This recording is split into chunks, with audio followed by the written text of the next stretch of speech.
Alo, Trà Vinh xin chào các bạn. Hôm nay thì mình sẽ nấu chè đậu trắng nè. Với cái cách này chè rất là dễ nấu, các bạn không có cần tốn nhiều công. Mà cái hạt đậu mềm tan, hạt nếp thì nở đều, dẻo, ngon, béo nước cốt dừa. Rất là dễ luôn á. Thì mời các bạn mình cùng xem video để biết cách làm nha. Mình chuẩn bị đây là nửa ký đậu trắng nè. Thì phần đậu này các bạn lụm bỏ những cái hạt sâu lép bỏ đi nha. Mình sẽ rửa lại 1 đến 2 nước cho nó sạch cái phần bụi, rồi cái mình để cái phần nước sạch lại ngâm. Và để ngâm đậu cho nó mềm và hạt đậu nó không có bị sượng thì mình dùng muối nở, hay còn gọi là baking soda, 1 muỗng canh. Cho vào trong nước hơi nhiều một chút nha, các bạn ngâm trừ hao phần đậu nó còn nở nữa đó. Khuấy cho cái phần muối nở nó tan đều trong nước. Mình sẽ để đây mình ngâm 10 tiếng hoặc là để qua 1 đêm. Phần đậu mình đã ngâm qua 1 đêm, 12 tiếng đồng hồ. Bây giờ thì các bạn thấy hạt đậu nó nở nhiều hơn hồi tối hôm qua nè. Lúc mà đậu khô thì nó nhỏ hơn ha. Sẽ xả sạch lại với nước cho nó sạch cái phần baking soda đó. Cho vào trong nước, các bạn xả khoảng 3 đến 4 nước cho nó sạch. Thì mình nấu đậu nó không có bị hôi. Xả sạch xong rồi cái mình cho nước sạch lại mình xả tiếp. Xả kỹ thì mình ăn chè nó thơm, nó không có bị hôi mùi. Rồi các bạn sẽ để cho nó ráo nước, xóc đều lên vậy nè. Cho hết vô trong nồi để đem đi nấu trước.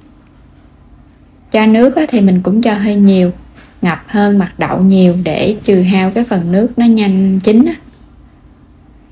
Bắt lên bếp các bạn sẽ nấu. Thì đậu chưa có sôi mình sẽ đậy nắp cho nó nhanh sôi nha. Trong thời gian mà nấu đậu chín thì mình chuẩn bị nửa ký nếp. Nếp này mình dùng loại nếp ngon thì nó không có bị nát. Hoặc là các bạn dùng loại hạt dài cũng được nữa.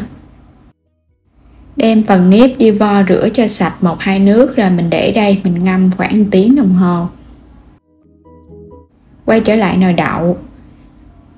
Khi mà các bạn thấy nước nó sôi lên thì mình mở nắp nha, không thôi nó sẽ bị trào lên á. Rồi để lửa vừa thôi và mình nấu đây 15 phút. Phần đậu các bạn nấu 15 phút tính từ lúc nước sôi thì bây giờ mình kiểm tra thấy hạt đậu nó nở bung bung ra vậy nè. Và mình thấy nó mềm tan luôn là được, là tắt bếp. Đổ nó ra cái gỗ nè, xong rồi các bạn xả sạch lại với nước để cho cái phần đậu nó sạch hơn. Cái bước này nếu các bạn thích lấy cái mài ở của cái hạt đậu bỏ đi thì mình để trong cái thau nước đầy. Rồi cái mình đẩy sơ qua, cái mài đậu nó sẽ tróc ra. Còn không lấy cái mài đậu thì mình sàn sàn vậy là được rồi nè. Để đây cho nó ráo. Để nấu chè, từ 500 cho đến 600 gram đường tùy theo ngọt nhiều hay ít. 1 muỗng canh muối, muỗng canh dừa dừa thôi nha, đừng có đầy quá.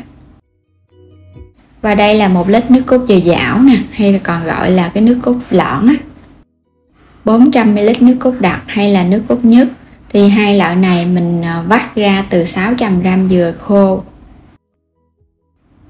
Lá dứa thì mình rửa sạch xong rồi cái xóc 1 lớp ở bên dưới đáy nồi. Dùng cái nồi hơi lớn một chút. 1 lớp lá dứa áo bên dưới cái đáy nồi xong rồi các bạn hãy cho đậu vô. Phần đậu này các bạn không có sợ bị nát nha. Diện chút nữa mình cho đường vào là nó vừa luôn, nó không có bị nát đâu. Dàn đều ra. Rồi cho lên 1 lớp phần nếp nè.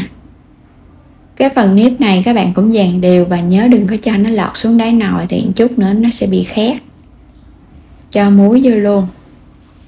Muối thì nó sẽ đậm đà chè hơn. Tiếp theo là đường. Các bạn cứ cho vào vậy luôn nha. Nấu vậy rất là nhanh mà không có sợ hạt đậu bị sượng đâu. Dàn mỏng ra. Cho nước cốt dừa dảo vô để nấu. Thì cho nhẹ nhẹ thôi ha. Đừng có cho nó lọt xuống đáy. Nếu mà đường hoặc là nếp nó lọt xuống đáy nồi là nó cũng dễ bị cháy khét. Mình sẽ bù thêm nước lọc. Ở đây là 600ml nước lọc.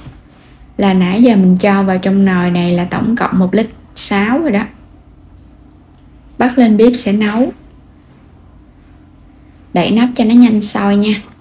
để lửa nhỏ nhất luôn. Chè xôi thì các bạn để lửa ở mức thấp nhất và mình nấu 15 phút á. Kiểm tra xem cái phần nếp coi nó nở chưa. Nấu 15 phút mà nãy giờ để lửa nhỏ.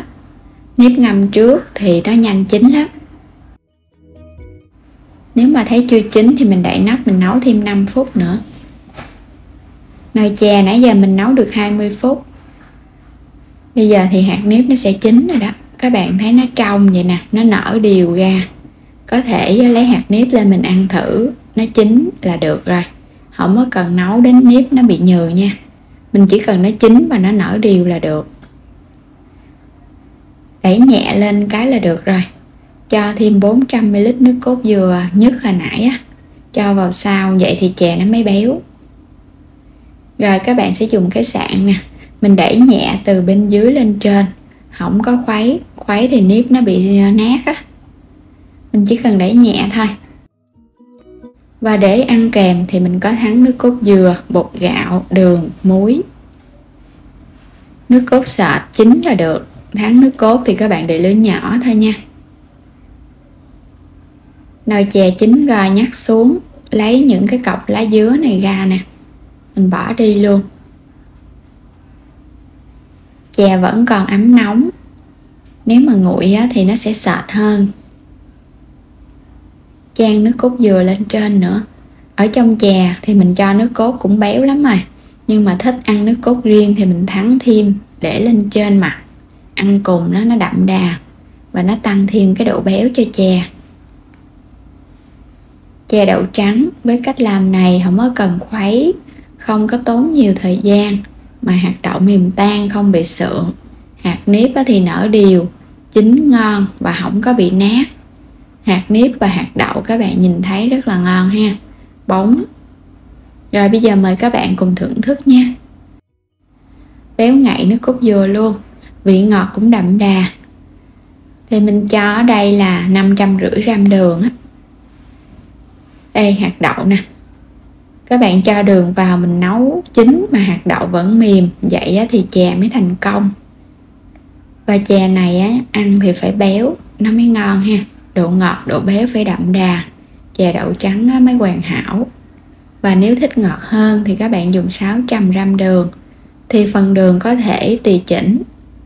Và đến đây thì mình chúc các bạn ngon miệng với món chè đậu trắng nước cốt dừa. Đừng quên đăng ký kênh để nhận những video mỗi ngày, xem kênh ủng hộ mình. Xin chào tạm biệt các bạn và hẹn gặp lại ở những video tiếp theo.